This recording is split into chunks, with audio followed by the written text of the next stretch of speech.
Saat ini harga saham Rotimi mencapai level terendahnya dalam 3 tahun terakhir, yakni berada di angka Rp1.150. Dalam 2 bulan terakhir, pergerakan saham Rotimi sedang konsolidasi di rentang harga Rp1.140 hingga Rp1.180, menguasai paksa pasar sebesar 90%. Bagaimana prospek dan fundamental saham Rotimi untuk kedepannya?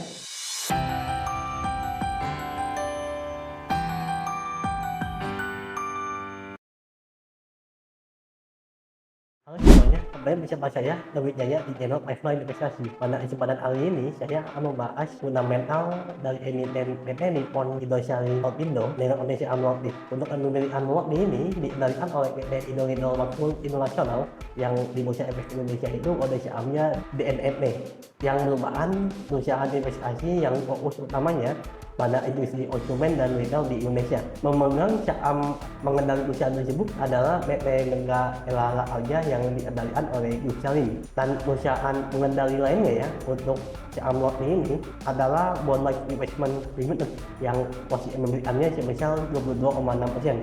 Pemilikan masyarakat itu sebesar 8,9% dan saham Treasury 7,81%, dan ini angka yang besar ya, yang artinya sekitar 45% saham yang beredar itu diserah pada buyback oleh perusahaan.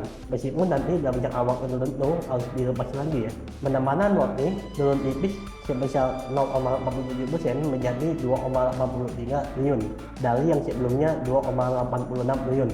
Memang bohong penjualan menurun 4% menjadi 1,32 triliun. Bahan baku dan emasan menyumbang 62,6% pada DOGS ya. Dan hal ini menyebabkan profit itu naik menjadi 1,51 triliun. Tetapi laba usaha mengalami penurunan akibat adanya beban usaha yang membengkak. Hal ini dikarenakan persediaan kadaluarsa atau cacat itu mengalami kenaikan yang signifikan ya, sebesar 50% dari yang awalnya 155 miliar menjadi 234 miliar. Ini jumlah yang sangat masif ya.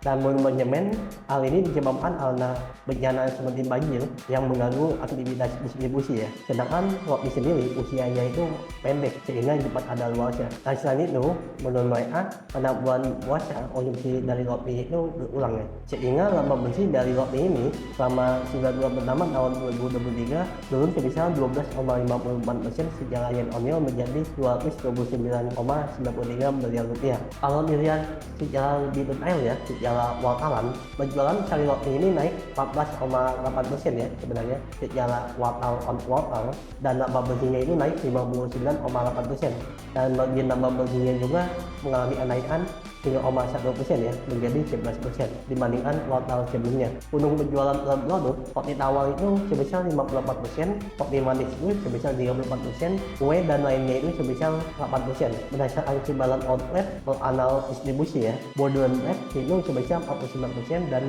general rate sebesar 51%. Jadi modern rate itu adalah minimal rate, supermarket atau hypermart. Sedangkan kalau general rate itu adalah warung atau pedagang keliling yang biasanya pakai sepeda atau motor ya, yang suka ada lagunya.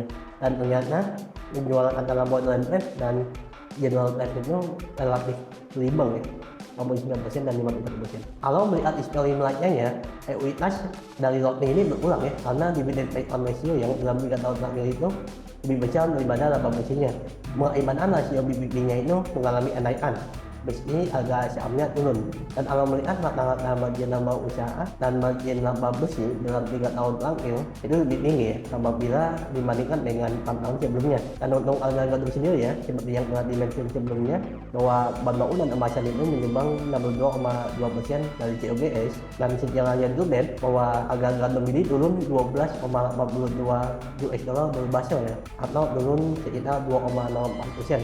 Menurut modelan dan ekspektasi analis ya, yang divisualisasikan di laman rating ekonomi, bahwa harga gandum itu diperkirakan dibentangkan pada 610,76 US dollar per barrel pada akhir kuartal pertama tahun 2024 ini, dan kemudian diperdagangkan pada 559,64 dolar per barrel dalam waktu 12 bulan ke depan, yang artinya harga gandum akan segera mengalami penurunan.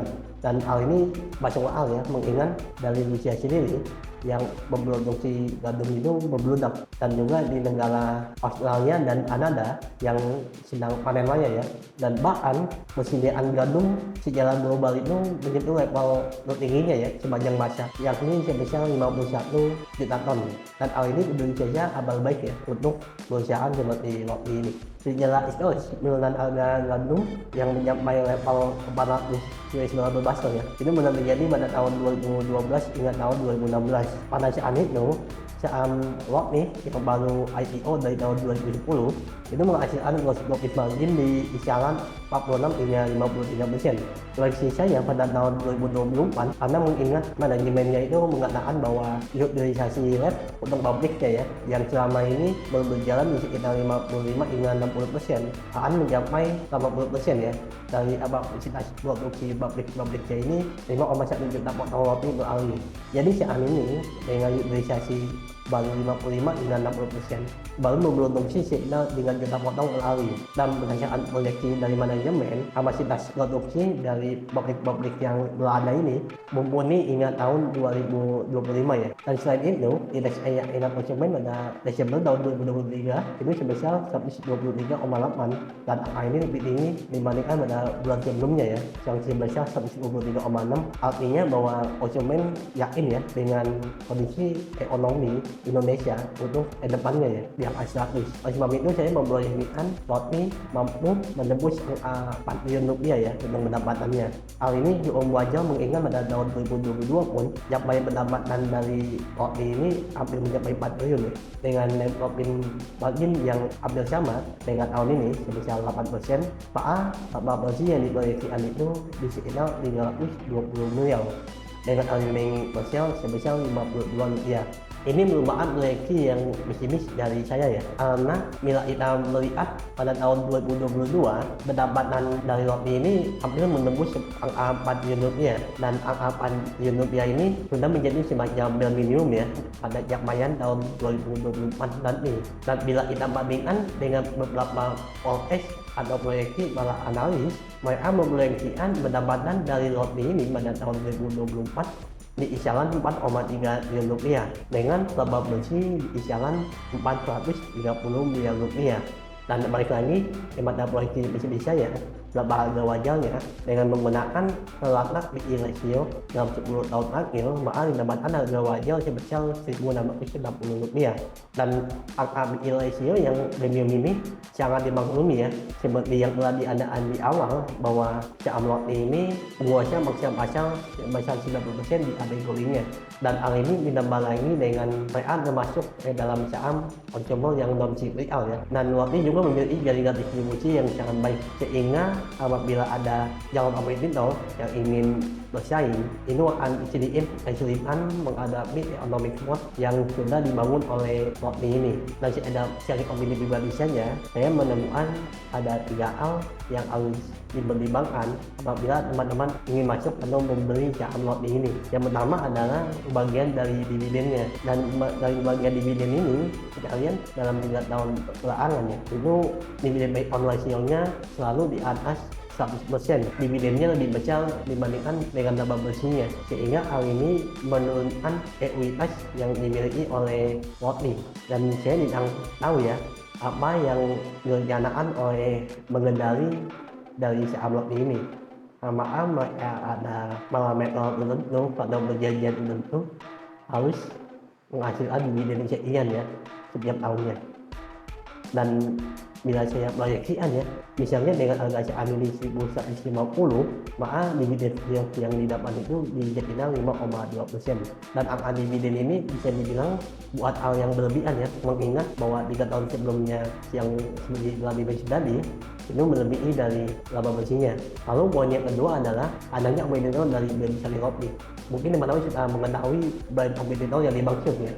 Karena kalau berdasarkan pengamat saya pribadi, dengan masuknya brand ini membuat saya menjadi pilihan ya, karena saya semakin sering untuk mengkonsumsi roti ya. Ini supaya tidak wujudnya, ini saya beli bergantian ya. Hal ini tentu saja bisa membuat paksa pasar dari roti bisa lulus ya. Meskipun seperti yang sebelumnya saya mention bahwa economic quote yang dibuat oleh roti ini sudah cukup baik ya, karena tadi bahwa distribusinya sudah tersebar di seluruh Indonesia. Lalu yang ketiga tentu saja likuiditas dari saham ini. Dan apabila kita masuk dengan nilai transaksi yang lebih besar dibandingkan volume transaksi hariannya, tentu saja akan menjadi pemasaran sendiri ya. Jadi akhirnya nanti ingin keluar atau exit dari saham ini secara keseluruhan.